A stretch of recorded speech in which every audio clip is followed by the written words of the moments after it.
It had been 9 years since the Toypocalypse. The Phillips siblings defeated all the aliens, stopped the unruly apocalypse, and got on better terms than they were as children. Sid had turned 22 years old, and Hannah turned 18 years old over the next few years.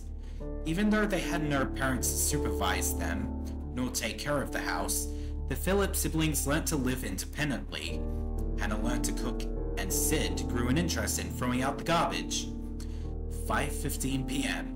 Sid walked down the stairs after he had a call for evening duty at the Tri-County landfill. "I gotta leave for a while, Han. The garbage guys need me."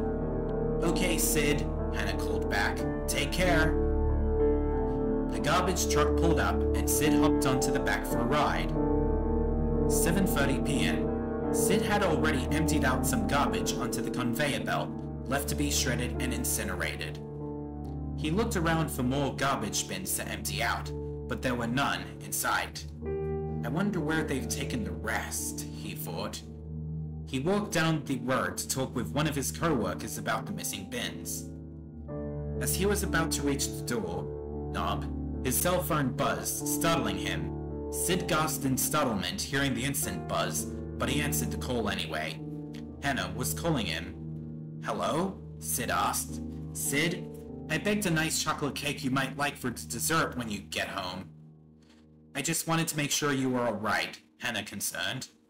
"Thanks, sis. I'm doing well at the moment," he replied. "Well, get home soon and be safe," she replied. The two hung up, and Sid went to open the door. "Hello? Anyone in here?" Sid asked as he opened the door. "Ah, Phillips, there you are. What is your concern, boy?" A manager with shaggy hair said. "I was just wondering if there was any more garbage I need to abolish," Sid replied.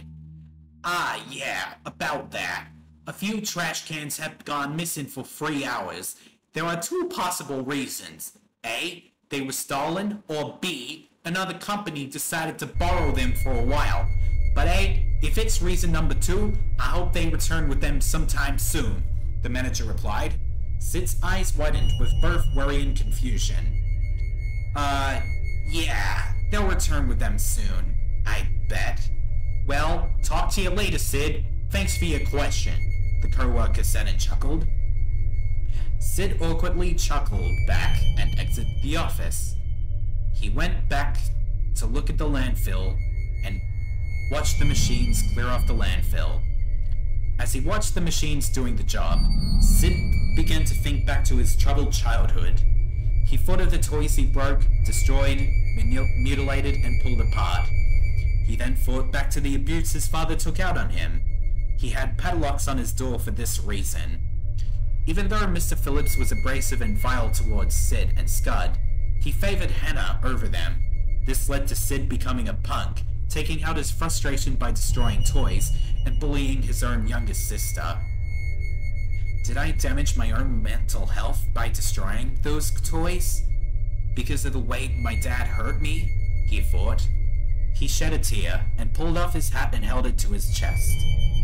"Mom, Hannah, forgive me," he choked up, struggling to not tear up. "Hey, are you crying?" Another of Sid's co-workers blurted. He had freckles and auburn hair. Sid turned back, wiping his tears off his face to hide his own emotions. "What, me? No, I'm not. I was trying to stand the foul stench of the landfill," he lied. "Dude, you cry over landfills? And the way they smell?" the co-worker mocked. "Oh, shut your mouth. I don't cry," Sid groaned, offended by this comment. "Come on, buddy. I was just trying to be nice with ya." The worker groaned back. "By the way, I heard on the radio there's some random guy about this small lurking through Tri-County." Sid's eyes widened again, but in shock. "Wait, what?" he exclaimed. "Yeah, you might want to look through the security cams just in case. Back in the main office, just to be safe," the worker spoke. In the office, Sid and his co-workers looked through the monitors to find this miniature crook. "You see anything yet, Phillips?" the worker with shaggy hair asked.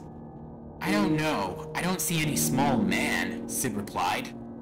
Looking closely at the monitors, the free garbage man found a garbage bag hover out of the landfill by itself, surrounded by a green aura. What the hell? The worker with freckles questioned. The garbage bag then threw itself into the air and over the roof of one of the other buildings.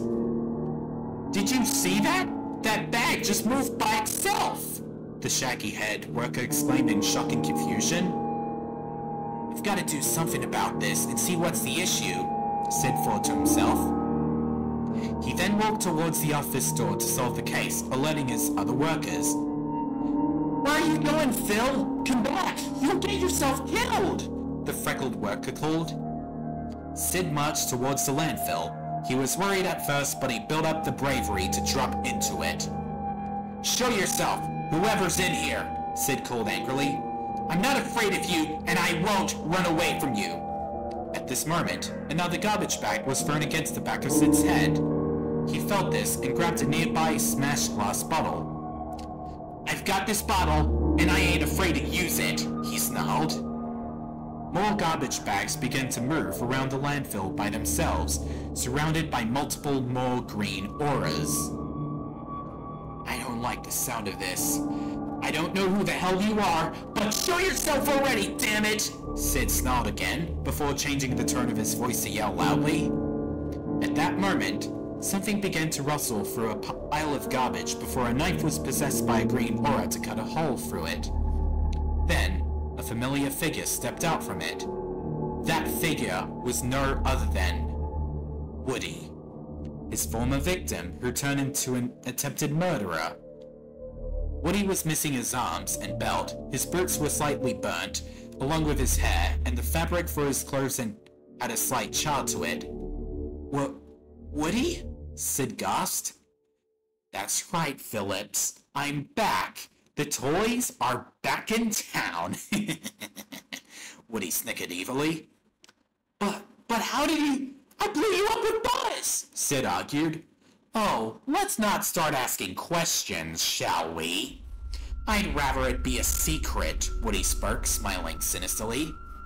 Sid furrowed his brows. I won't let you hurt anyone this time. I won't.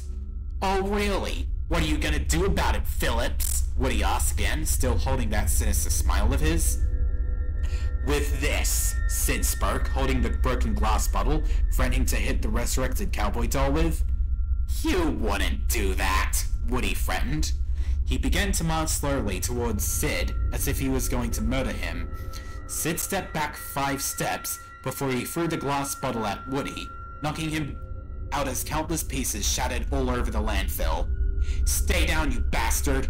You can't hurt any more innocent people, Sid said with a venomous tone before he chuckled with pride, believing to have defeated his trauma. However, Woody abruptly threw his legs into the air and kicked himself back up. You thought a stupid bottle would knock me out strong? You humans are stupider than I thought! He laughed. Well, you think you'll kill me without any arms? You're much weaker than I thought, Sid mocked, returning an insult to Woody. No arms, eh? Well, you fought wrong, said Woody. Suddenly, Woody's arms began to glow in a shade of emerald. Sid began to feel confused and afraid until Woody picked up a rusted knife, missing a tip, using his newly developed telekinesis, grinning evilly again. Oh my god, Sid whispered. Oh my god is right, Phillips. You're going down! Woody laughed.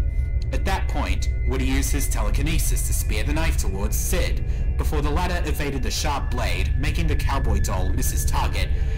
Damn it! Woody growled.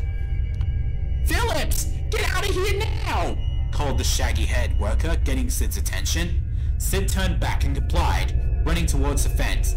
No! Not this time! Woody shouted with anger. His eyes glowed green again, and he used his telekinesis to pick up another rusty sharp object, a handsaw. Woody used his powers with clear intent to decapitate the garbage man, but he quickly ducked as it got that close to him. Sid frantically climbed the fence, almost falling off that way Woody wouldn't attack him. Give me your hand, bro! the freckled worker called, reaching his hand out for Sid to grab. Sid held his worker's hand, and he successfully went over the fence. "Come on, we've got to get out of here," Sid told the co-workers. The two workers nodded in agreement and ran off. As Sid began to run, a busted screwdriver suddenly flew and drove into his shoulder, making him bleed a small ounce of blood. Sid held his wounded shoulder before he pulled the screwdriver out and continued to run. 8:30 p.m. Sid finally arrived home by the garbage truck. He jumped off the back and walked onto his footpath, relieved to have gotten home. As Sid opened the door and set foot inside his house, Hannah spotted him.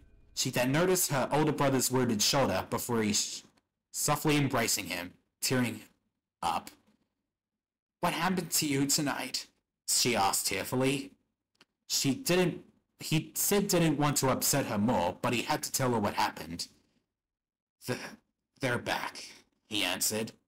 "The toys are back in town." "What? You don't mean?" Hannah gasped in shock. "It's true, sadly," Sid replied. Hannah, no longer crying, asked, "Would you like a piece of chocolate cake?" "I need a shower first," Sid sighed. He went up the stairs to take a shower and change into a new pair of clothes. As Hannah grabbed out the chocolate cake from the fridge, she went to look up the stairs, concerned for her older brother. She then looked at an old photo of her mother. Since the Toypocalypse had come back, the Phillips siblings knew they had to start the whole mission all over again.